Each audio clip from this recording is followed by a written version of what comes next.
जी जी बिस्मिल्लाहिर्रहमानिर्रहीम। Dear students, देखें, सबसे पहले हमने आइसोटोप पढ़ना है। मैंने आपको बताया था एलिमेंट जो है वो एटमों से मिलकर बना है, मतलब कॉम्बिनेशन ऑफ एटम्स हैं एलिमेंट। क्या है?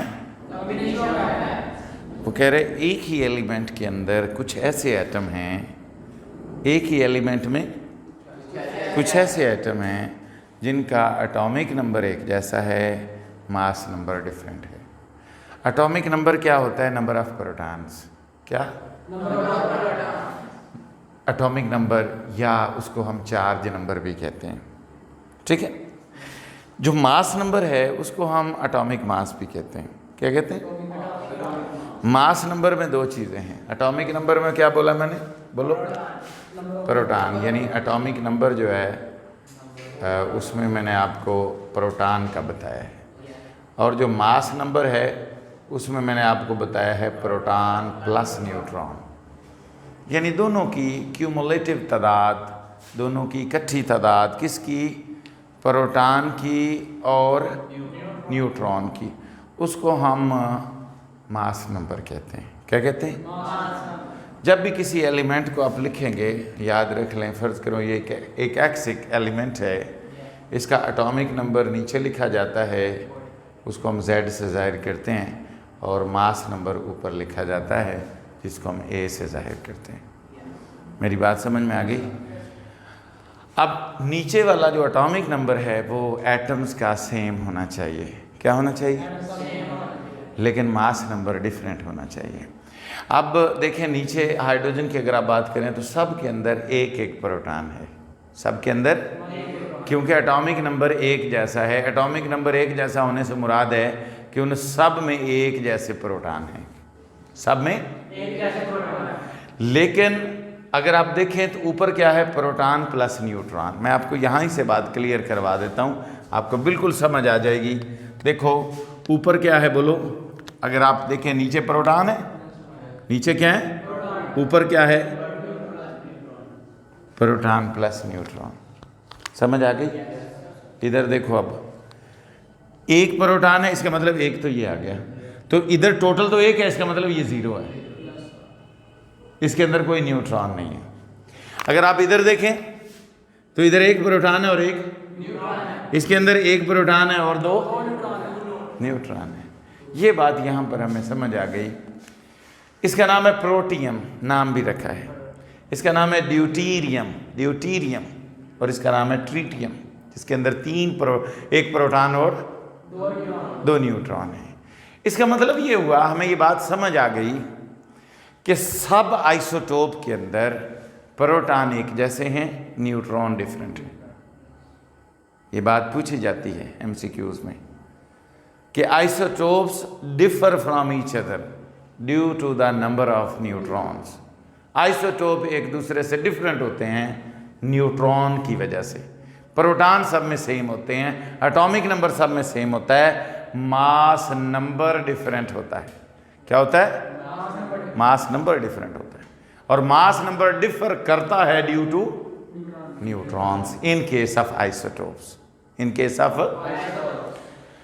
अब ये बात मैंने यहाँ तक बता दी कि atoms of the same element, एक ही एलिमेंट के ऐसे एटम जिनका एटॉमिक नंबर एक जैसा हो, मास नंबर, एटॉमिक नंबर के बारे में भी पता चल गया, मास नंबर के बारे में। फिर आपको ये भी पता चल गया कि इनके अंदर सेम क्या चीज़ होती है और डिफरेंट क्या चीज़ होती है।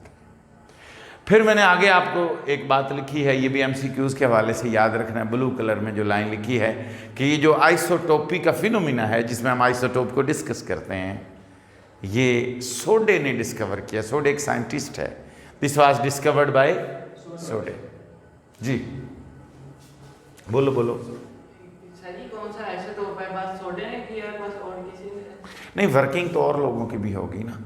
एक डिस्कवरी का सेहरा है वो जिसके सर जाता है, वो सोडे है। ठीक है, काम तो बहुत सारे लोगों ने किया होगा।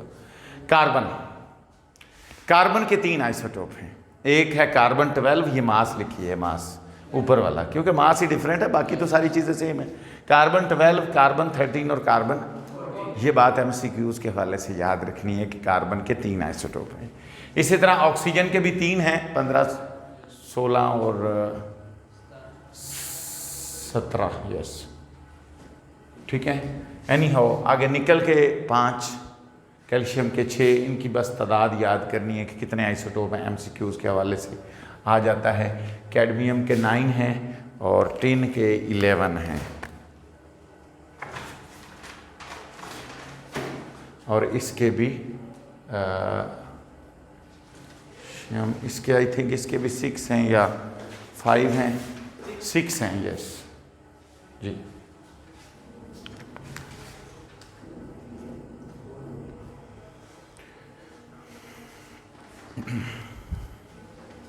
ओके, ये याद रखने वाली बातें हैं, ये आप एमसीक्यूज के हवाले से याद रखेंगे, ये बुक में दी गई हैं, तो इनको आपने याद रखना है ताकि आपको एमसीक्यूज का कॉन्सेप्ट क्लियर हो जाए।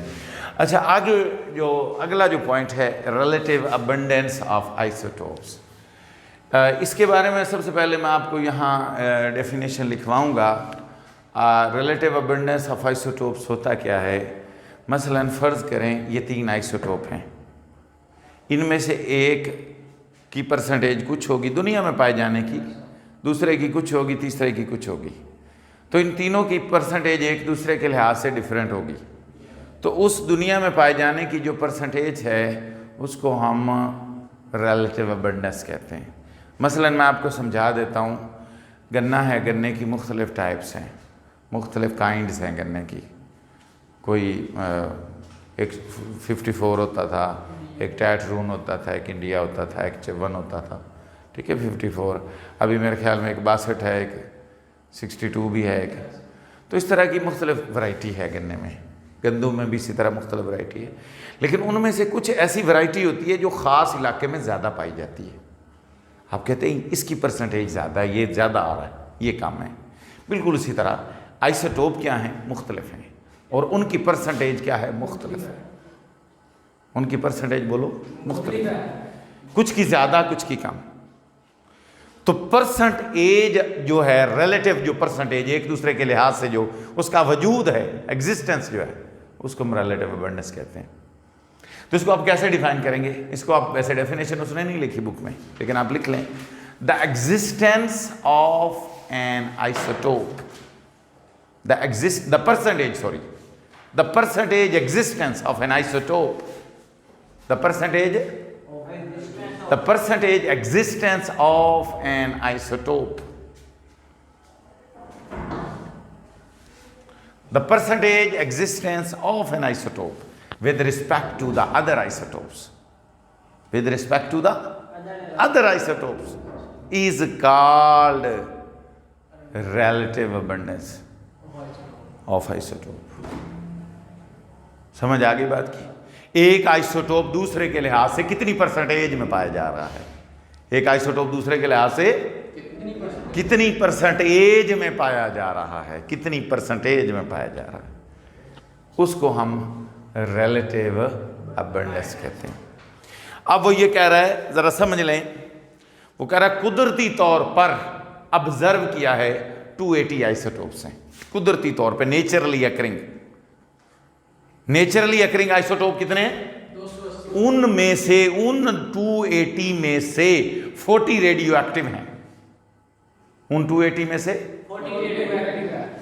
40 रेडियो एक्टिव। इसका मतलब 280 में से 40 निकाले, बाकी जो नेचुरली स्टेबल आइसोटोप है वो 240 है। ये बात उसने नहीं लिखी, लेकिन आपको पता होना चाहिए, सारी बात है, थोड़ा कॉमन सेंस आपने यूज करनी है, तो फिर आपको आइडिया हो जाएगा कि स्टेबल जो हैं वो 240 हैं। अब यहां पर वो एक बात कर रहा है, वो कह रहा है कि याद रख लें, इन 240 के अलावा, यानी टोटल 280 है, 280 में से 40 रेडियो एक्टिव हैं और 240 स्टेबल हैं। लेकिन कह रहा है इन 280 के अलावा 300 ऐसे आइसोटोप हैं, 300 जो अनस्टेबल हैं। क्या हैं? और वो हमने आर्टिफिशियली तैयार किए हैं। कैसे तैयार किए हैं? आर्टिफिशियली उनको मतलब आर्टिफिशियल मेथड से हमने उनको तैयार किया है। ये 280 के अलावा हैं। टोटल कितने हो गए इस वक्त तक जो हम जानते हैं? 580। 580 में से नेचुरल कितने हो गए? 280। और दूसरे कितने हो गए? आर्टिफिशियल 300 हो गए। अगर आप टोटल अनस्टेबल की बात करें, टोटल ये वो बातें हैं जो बुक में नहीं है, टोटल अनस्टेबल की बात करें, टोटल तो अनस्टेबल 40 ये हैं, 300 ये हैं, तो 340 अनस्टेबल हो गई, तो 240 स्टेबल हो गए। क्लियर हो गई बात? यहां तक आपको कोई कंफ्यूजन नहीं होनी चाहिए। उसके बाद आखिरी बात वो कर रहा है, वो कह रहा है जनाबे वाली, there are certain elements who has only one isotope. कुछ ऐसे एलिमेंट है जिनका एक ही आइसोटोप होता है। बोलो। कुछ ऐसे आइसोटोप्स होते हैं जिनका एक, एलिमेंट्स ऐसे होते हैं जिनका एक आइसोटोप होता है। ऐसे element, those having only one isotope are called monoisotopic elements. Elements having, बोलो, elements having one isotope are called monoisotopic elements.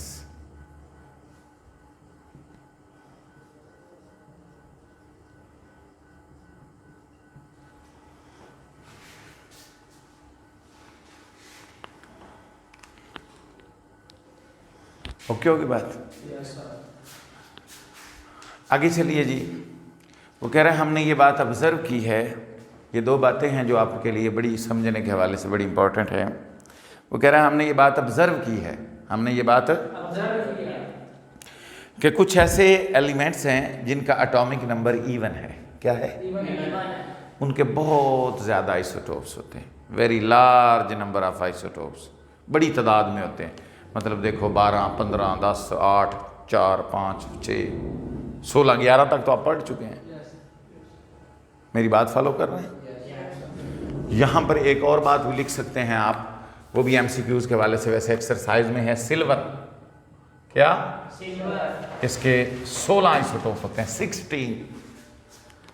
तो वो बताना ये चाह रहा है, वो ये कहना चाह रहा है, कह रहा है कि वो एलिमेंट जिनका एटॉमिक नंबर ऑड होता है, जिनका एटॉमिक नंबर, उनके ज्यादा से ज्यादा 2 आइसोटोप हो सकते हैं।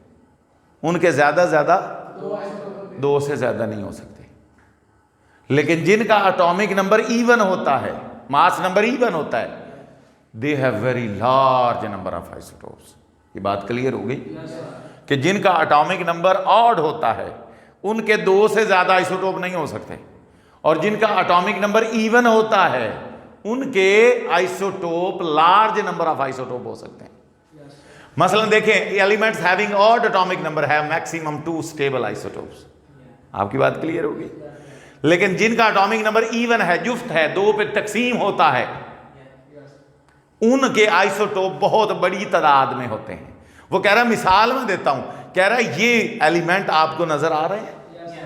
कह रहा है ये वो एलिमेंट है, मसलन ऑक्सीजन देखें, मैग्नीशियम, सिलिकॉन, कहता है इनका एटॉमिक मास जो है दैट इज मल्टीपल ऑफ 4, 4 पे तकसीम होता है, यानी 4 से ज़रब करोगे तो ये जवाब आएगा।